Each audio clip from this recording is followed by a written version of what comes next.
यह व्याप्तं सर्वमिदं जगत् स्थावर जंगमं तामधेनु शिरसा वंदे भूत भवस्य मातरम। वो हैं और बुद्धि दृष्टि से, इंद्रिय दृष्टि से जगत की प्रतीति हैं, तो मैं की प्रतीति नहीं है। मैं को प्रतीति है। प्रतीति ममता के आधार पर और जिज्ञासा के आधार पर प्रतीति मानी दिखता है, तो मैं नहीं दिखता, मैं को दिखता है, भास होता है। मैं नहीं भासता, मैं को संसार भासता है। मैं देखने के लिए मैं के पास कोई कारण नहीं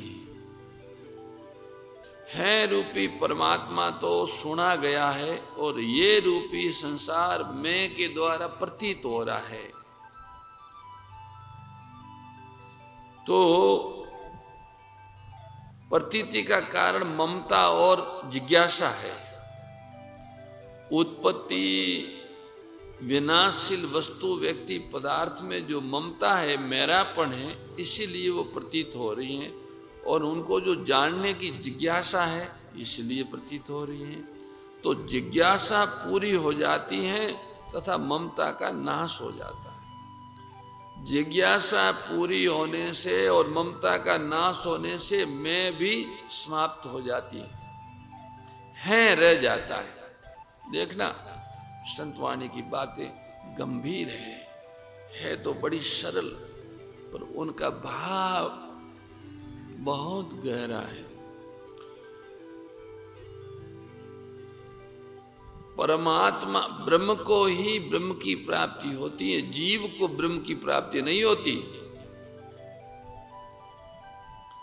लेकिन वह भाषा में, प्रक्रिया में जीव कल्पना कर लेते हैं, तो फिर उसकी संगति लगा देते हैं। अब किसी में इतनी योग्यता न हो, शास्त्र का इतना ज्ञाता न हो और जीवन का अध्ययन करे, तो जीवन के अध्ययन से ये बात साफ मालूम होती है कि मेरा करके कुछ है नहीं। सबसे पहला सत्य है ये, जिसे मनुष्य स्वीकार करे। मनुष्य कहता हूं उसको मैं नहीं कहता हूं।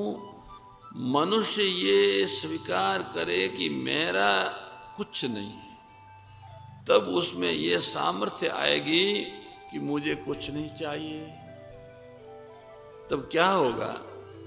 वह जो भाषित होने वाला मैं था, वह है में विलीन हो जाएगा। अब जब ये वह और मैं, अथवा मैं हूं और हैं, ये तीन बातें जब आवे, तो ये ध्यान रखना कि मैं का मतलब तो संसार या प्रकृति है, हूं का मतलब जीव है, और है का मतलब परमात्मा है। या ऐसे समझो, ये माने शरीर, और वह मानी परमात्मा, और मैं मानी हुआ, मैं मानी हुआ। योदियों के कोई देवता है, उनका नाम ऐसा है कुछ। तो ये मैं है, ये हाउ है। हाउ मानी कुछ नहीं, वहम। पर इतना शक्तिशाली है ये वहम कि मैं ब्रह्म हूं, वहां तक भी साथ बना रहता है। अध्यात्म शास्त्र में तो इसको वैताल कहा है। ये जीवों को ग्रसित करने वाला, अपनी अविद्या माया से आवृत करने वाला मैं वैताल है। जैसे मेघ बादलों से सूर्य को आवृत करते हैं, ऐसे मैं जो है अविद्या से जीव को आवृत कर देता है। तो कुछ चीज, ये शरीर में दो भाग है, तीसरा कुछ है नहीं, केवल वहम है। तो कुछ चीज जब है ये में विलीन हो गई, मानी संसार का भाग संसार में विलीन हो गया, और परमात्मा का भाग परमात्मा में विलीन हो गया। मैं करके तो कुछ रहा नहीं। अगर ये समझ में न आए, न माने तो आपकी मर्जी है। देखिए, प्रक्रिया भेद होता है, सत्य में भेद नहीं होता। जो लोग मैं को मानकर चलते हैं वे भी उसी सत्य को पहुंचते हैं जो नहीं मानकर चलते हैं, वह भी सत्य को पहुंचते हैं। लेकिन ये तो नहीं ये नहीं सकता कि सब मैं को मानकर चले या नहीं मानकर चले। ये आपकी अपनी मर्जी, साधक की अपनी मर्जी है। चाहे मानकर चले चाहे न मानकर चलो। तो मैं जैसी चीज का किसी को बोध नहीं है। बोध है ब्रह्म का, बोध है योग का, बोध है प्रेम का। मैं का बोध नहीं है। प्रतीति दृश्य की है, मैं की प्रतीति नहीं है। तो न बोध में मैं आता है और न प्रतीति में मैं आता है। मैं नाम की चीज केवल मानी हुई है। प्रकृति का मैं प्रकृति में रहता है। वह बीच वाला जो मैं है, अहम करती जिसे कहते हैं, वो मैं वहम है। एक अहम स्फूर्ति है, थोड़ी सूक्ष्म बात है। अहम भी दो तरह की मानी गई है। उसमें से एक अहम काल्पनिक है जिसका त्याग होता है, और एक अहम प्राकृतिक है। तो जो प्राकृतिक अहम है उसे अहम स्फूर्ति कहते हैं। वो स्फुरना होती है उसकी। उसमें भूमिर आपो अनलो वायु खम मनोर बुद्धि अहंकारम इति में भीना प्रकृति अष्टधा। 8 प्रकार की जो अपरा प्रकृति है उसमें एक अहम भी है, वो अहम स्फूर्ति है। और ये जीव जिस अहंकार से ग्रस्त होता है वो अहंकृति है। तो भजन के द्वारा, साधना के द्वारा, उदारता के द्वारा, त्याग के द्वारा, शरणागति के द्वारा इस अहम कृति का अंत होता है। अहम स्फूर्ति का अंत नहीं होता है। वो जो प्राकृतिक अहम स्फूर्ति है उससे वायु चलता है, जल समय पर बरसता है, ऋतुएं बदलती हैं, सारी सृष्टि का संचालन उसी अहम स्फूर्ति से होता है। इतना ही नहीं, हम मनुष्यों के, पशुओं के, पक्षियों के, सभी के शरीरों का संचालन भी उसी अहम स्फूर्ति से होता है। पर भूल से मनुष्य अहम कृति को मान लेता है। अहम स्फूर्ति का प्रतिबिंब मानव अंतकरण में पड़ता है। उस प्रतिबिंब को सत्य मान के अहम कृति को वो स्वीकार करता, मैं करता हूँ। अगर विचार करें, जैसे हम लोग भोजन करते हैं तो भोजन करते समय या भोजन की सामग्री लाना, उसको बनाना, उसमें तो अहम करती है। भोजन चबाने तक तो अहम करती है। हम मानते हैं कि हमने किया, मैंने किया। पर भोजन उदर में गया, उसके बाद उसका रस बना, रुधिर बना, आदि जो धातुओं में परिवर्तित हुआ और ऊर्जा में, वो किसने किया? जिसने उदर में गए हुए अन्न को रस, रुधिर, मांस, मैदा, रक्त, ओज, मन आदि में बदला, उसी ने भोजन के अन्न, गेहूं, चावल भी उत्पन्न किए थे। उसी ने आटा बनाया था, उसी ने रोटी बनाई थी, उसी ने चबाई थी। पर हमने उतने भाग में अपने को कर्ता माना। ये जो इतना भाग कर्ता का, इसी का त्याग करना है। ये जोठा है, भूल है, अनजान में है। तो ये बात अहम करती होने से ही फिर शरीर मेरा है, मतलब पहले अहमता आती है, फिर ममता आती है। मैं हूं और मेरा है। तो जैसे मैं हुआ, शरीर के द्वारा, मन के द्वारा, बुद्धि के द्वारा मैं करता हूं, तो फिर मेरा भी ममता भी हुई।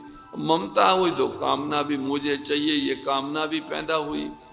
तो ये कामना जो है जब तक नाश नहीं होता तब तक राम नहीं मिलते, हृदय में होते हुए भी।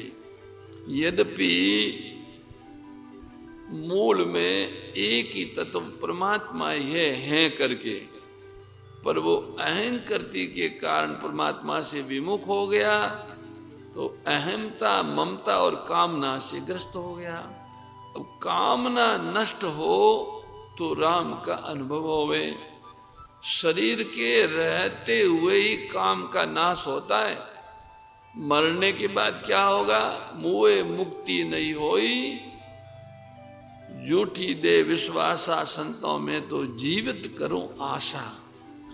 काम नाश होने से ही ये हमारी जो मांग है वो पूरी होती है। अब इस संबंध में किसी को कोई विकल्प उठता हो, समझ में न आया हो, कठिन मालूम होता हो, तो पूछ सकते हैं। हमारे सामने प्रश्न यह है काम के नाश का। काम का अर्थ क्या है, इस पर यदि हम विचार करें तो कर्तव्य को काम नहीं कहते। काम का अर्थ है वस्तुओं का, व्यक्तियों का, परिस्थितियों का, अवस्थाओं का आकर्षण, खिंचाव, इसी को काम कहते हैं। काम माने उसका आकर्षण जिसकी स्वतंत्र स्थिति नहीं है। उत्पत्ति विनाशशील वस्तु, व्यक्ति, पदार्थ और परिस्थिति की ओर जो खिंचाव है अंतःकरण का, इसी का नाम काम है। इसकी स्वतंत्र स्थिति है ही नहीं। वो सारा दृश्य जगत इसकी उत्पत्ति का आधार और इनकी प्रतीति का प्रकाशक प्रभु है। स्वतंत्र रूप से जगत कोई चीज नहीं है। जैसे हम ये प्रकाश देख रहे हैं, ये प्रकाश बिजली से अलग नहीं है, वह बिजली का ही प्रकाश है। अगर बिजली न हो तो प्रकाश नहीं रहेगा। तो इस प्रकाश का स्वतंत्र कोई अस्तित्व नहीं हुआ। सूर्य होते हैं तो सूर्य का प्रकाश होता है। ऐसे ये जगत जगदीश का प्रकाश ही है और कुछ नहीं। जगदीश से भिन्न जगत का कोई अस्तित्व है ही नहीं। सत्ता एक ही है, दो सत्ता नहीं है। शरीर की स्वतंत्र स्थिति नहीं है, संसार की स्वतंत्र स्थिति नहीं है। स्वतंत्र स्थिति केवल एकमात्र जिसकी है, उसी को भक्तों ने भगवान कहा है। एकमात्र भगवान ही स्वतंत्र है, उन्हीं की स्थिति स्वतंत्र है। उसी को जिज्ञासुओं ने तत्व ज्ञान कहा है। उसी को किसी ने चीर शांति कहा है, तो किसी ने परमात्मा की स्वतंत्र स्थिति। तत्व ज्ञान की स्वतंत्र स्थिति है, चीर शांति की स्वतंत्र स्थिति है, जीवन मुक्ति की स्वतंत्र स्थिति है, भक्ति की स्वतंत्र स्थिति है। तो शांति, मुक्ति और भक्ति इनकी स्वतंत्र स्थिति है, और यही हम सबको प्राप्त होने वाली चीज है। हम सभी शांति, मुक्ति और भक्ति ही चाहते हैं, और यही मिलेगी, क्योंकि ये मोर मुकुट बंसी वाले की जय, गौ माता की जय। हे मेरे नाथ, आप अपनी सुधामयी सर्व समृद्ध पतित पावनी अहेतु की कृपा से मानव मात्र को विवेक का आदर तथा बल का सदुपयोग करने का सामर्थ्य प्रदान करें। एवं हे करुणा सागर, आप अपनी अपार करुणा से शीघ्र ही राग द्वेष का नाश करें, जिससे सभी का जीवन सेवा, त्याग और प्रेम से परिपूर्ण हो जाएं। ओम आनंद, ओम परमानंद, ओम सच्चिदानंद। नारायण नारायण नारायण। जय गो माता, जय गोपाल।